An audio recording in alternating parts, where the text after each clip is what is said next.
গরুর মাংস দিয়ে কালা ভুনা তৈরির পারফেক্ট আর সহজ একটা রেসিপি শেয়ার করব আজ। আচ্ছা, আপনারাই বলুন তো, তেল মশলা পুড়িয়ে মাংস ভাজা ভাজা করে তৈরি করাকে কি কালা ভুনা বলে?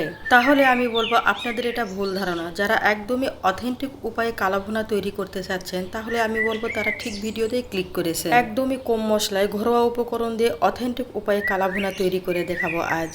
আসসালামু আলাইকুম everyone, welcome back to my channel. গরুর মাংসের এই কালা ভুনা সাদা ভাত, রুটি, পরোটা, পোলাও, তেহারি, কাচ্চি বিরিয়ানি সব কিছুর সাথে জাস্ট ওয়াও লাগে খেতে। কালা ভুনা দেখে নিশ্চয়ই আপনারা বুঝতে পেরেছেন এটা একদম পারফেক্ট একটা রেসিপি। যারা এই কুরবানি ঈদে এরকম একটা কালা ভুনার রেসিপি প্রিয়জনকে উপহার দিতে চান, তাহলে তারা এই ভিডিওটি শুরু থেকে শেষ পর্যন্ত দেখে নেবেন। তাহলে দেখবেন আপনিও এরকম অথেন্টিক কালা ভুনা তৈরি করে নিতে পারবেন। তাহলে আর দেরি না করে রেসিপিটি দেখে নিই।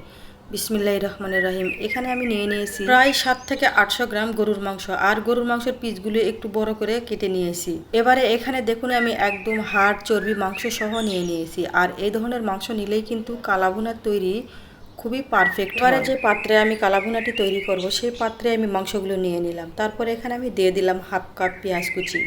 আর পেঁয়াজ কুচিগুলো কিন্তু একটু মোটা মোটা করে দিয়ে দিয়েছি, তাতে কিন্তু কোনো সমস্যা নেই, পেঁয়াজগুলো একদমই গলে যাবে। আর এখানে দিয়ে দিলাম 3 টেবিল চামচ আদা বাটা আর রসুন বাটা। যেহেতু এখানে আমার মাংসের পরিমাণ কম, তাই এখানে কিন্তু আমি মশলার পরিমাপ সহ দেখিয়ে দিচ্ছি। এবারে এখানে দিয়ে দিলাম 1 চা চামচ ধনিয়া গুঁড়া, আর দিয়ে দিলাম 1 চা চামচ জিরা গুঁড়া।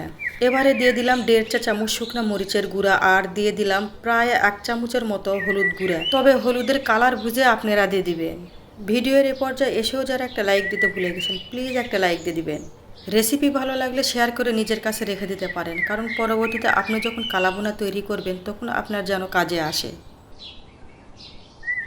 এবারে দিয়ে দিচ্ছে হাফ চা চামচ গরম মশলার গুঁড়া, আর দিয়ে দিচ্ছে হাফ চা চামচ কালো গোলমরিচের গুঁড়া। এবার দিয়ে দিচ্ছি কালা ভুনার মূল ইনগ্রেডিয়েন্টস হাফ চা চামচ রাঁধুনির গুঁড়া। রাঁধুনি ছাড়া কিন্তু কালা ভুনা ভাবাই যায় না, আর এটি ছাড়া কিন্তু কালা ভুনার অথেন্টিক টেস্ট পাওয়া যায় না। এবারে দিয়ে দেবো একটু বড় সাইজের 3 পিস দারুচিনি, আর দিয়ে দেবো 6 থেকে 7টি লং, আর দিয়ে দেবো 2 পিস কালো এলাচ, আর দিয়ে দেবো 7 থেকে 8 পিস সাদা এলাচ। বড় সাইজের একটা তেজপাতা ছোট করে কেটে দিয়ে দিলাম, আর দিয়ে দিলাম 1 পিস স্টার অ্যানিস। এবারে দিয়ে দিব ছোট ছোট 3 পিস জয়ত্রী পাপড়ি, আর দিয়ে দিব জয়ত্রী ফলের 1.5 অংশ। এই মশলাগুলো কিন্তু যে কোনো ধরনের মুদি দোকানে পাওয়া যায়, আর এই মশলাগুলোর কিন্তু খুব একটা দামও না। এই মশলাগুলো চাইলেই কিন্তু আপনারা গুঁড়া করে দিয়ে দিতে পারেন, তবে মশলার পরিমাণ কম জন্যে আমি গোটা গোটা দিয়ে দিলাম। এবারে দিয়ে দিব লবণ, তবে যে যেমন লবণ খায় সে তুলনায় একটু কম লবণ দিয়ে দিতে হবে। এবারে দিয়ে দিলাম হাফ কাপ পেঁয়াজ বেরেস্তা। লবণের পরিমাণটা একটু কম দিলাম, কারণটা একটু পরে আপনারা জানতে পারবেন। এখন দিয়ে দিব 1.5 চা চামচ সিরকা, আর সিরকা দিলে কিন্তু মাংসটি খুব তাড়াতাড়ি সিদ্ধ হয়। আর দিয়ে দিব হাফ কাপ সরিষার তেল। সরিষার তেল ছাড়া কিন্তু কালা ভুনা ভাবাই যায় না। যারা একদমই অথেন্টিক উপায়ে কালা ভুনা তৈরি করতে চান, তাদের কিন্তু বলবো আমি মাস্ট বি সরিষার তেল দিয়েই কালা ভুনাটি তৈরি করে নিতে হবে। এবার সমস্ত উপকরণ কিন্তু খুব ভালোভাবে মেখে নিতে হবে। এই মাংসগুলো মাখানো যত ভালো হবে, আমার মনে হয় কালো ভুনার টেস্ট ততটাই ভালো হবে। তো দেখতেই পাচ্ছেন খুব ভালোভাবে এগুলো মেখে নিলাম, আর এ পর্যায়ে কোনো রকম পানি ব্যবহার করা যাবে না। এবারে এগুলো রান্না করে নেব। চুলায় বসিয়ে হাই ফ্লেমে রেখে নেড়েচেড়ে খুব ভালো করে এগুলো রান্না করে নিতে হবে। কোনোভাবে নাড়াচাড়া বন্ধ করা যাবে না। 3-4 মিনিট এভাবে রান্না করে নেওয়ার পরে চুলার আঁচ হাই টু মিডিয়ামের মাঝামাঝি রেখে ঢাকনা দিয়ে ঢেকে প্রায় 8-10 মিনিট রান্না করে নিব। এভাবে রান্না করে নিতেই দেখবেন মাংস থেকে অনেকটাই পানি বেরিয়ে আসবে। তো প্রথমে এই পানিতে মাংসগুলো খুব ভালোভাবে কষিয়ে রান্না করে নিব।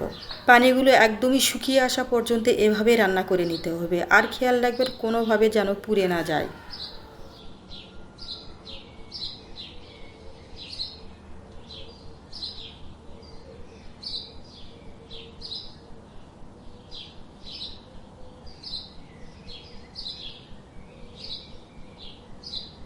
তো এইভাবে রান্না করে নিতেই দেখুন পানিগুলো একদমই শুকিয়ে এসেছে। আর এ পর্যায়ে আমি এখানে 3 কাপ গরম পানি অ্যাড করে দিব, দিয়ে এই মাংসগুলো রান্না করে নিব। গরম পানি দিয়ে মাংস রান্না করে নিলে মাংস খুব তাড়াতাড়ি সিদ্ধ হয়ে আসে, আর টেস্টও কিন্তু অনেক ভালো আসে। তো এইভাবে নেড়ে চেড়ে ভালো করে মিক্সড করে নিয়ে আমি ঢাকনা দিয়ে ঢেকে রান্না করে নিব একদম পানিগুলো শুকিয়ে আসা পর্যন্ত। আর মাঝে মাঝে কিন্তু একটু নেড়ে চেড়ে দিতে হবে, আর খেয়াল রাখবেন যাতে তলানিতে লেগে না যায় বা পুড়ে না যায়। তো দেখতে পাচ্ছেন মাংসগুলোর পানি কিন্তু প্রায় শুকিয়ে এসেছে। এ পর্যায়ে ঢাকনাটি উঠিয়ে কিন্তু খুব ভালোভাবে নেড়েচেড়ে রান্নাটি করে নিতে হবে। এ পর্যায়ে কোনোভাবে কিন্তু নাড়াচাড়া বন্ধ করা যাবে না।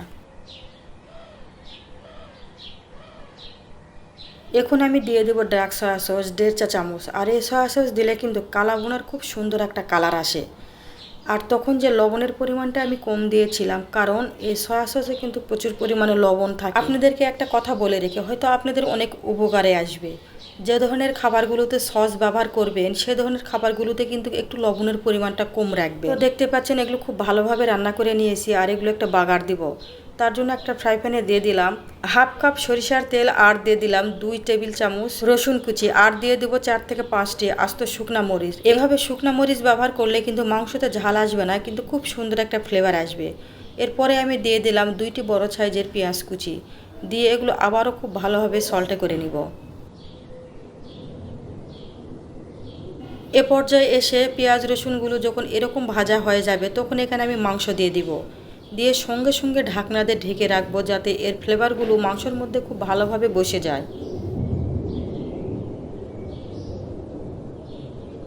2 মিনিট পরে ঢাকনাটি উঠিয়ে এই মশলাগুলো ভালো করে নেড়েচেড়ে মাংসের সাথে মিশিয়ে নিব, যাতে খুব ভালোভাবে মশলাগুলো মাংসের সাথে মিশে যায়। আর এ পর্যায়ে এসে কিন্তু খুব বেশিক্ষণ রান্না করে নেওয়ার প্রয়োজন নেই। 3 থেকে 4 মিনিট এভাবে নেড়েচেড়ে রান্না করে নিব।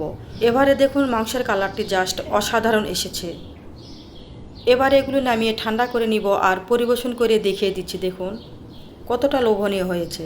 এত কম সময়ের মধ্যে আর এতটা টেস্টিফুল আর লোভনীয় কালাভুনা যদি বাসায় তৈরি করতে পারেন, তাহলে বাইরে থেকে কেন এত চড়া দামে কিনে খেতে যাবেন। এই রেসিপিটি দেখার পরে আপনাদেরকে আর দ্বিতীয় রেসিপি খুঁজতে হবে না কালাভুনা তৈরির জন্য। নিঃসন্দেহে এই রেসিপিটি বাসায় তৈরি করে দেখুন, সবার প্রশংসা পাবেন। ভিডিও কেমন লেগেছে অবশ্যই আমাকে কমেন্ট করে জানাবেন। আজকের মতো এখানেই বিদায় নিয়ে নিচ্ছি। সবাই অনেক বেশি ভালো থাকবেন আর সুস্থ থাকবেন। আসসালামু আলাইকুম। আল্লাহ হাফেজ।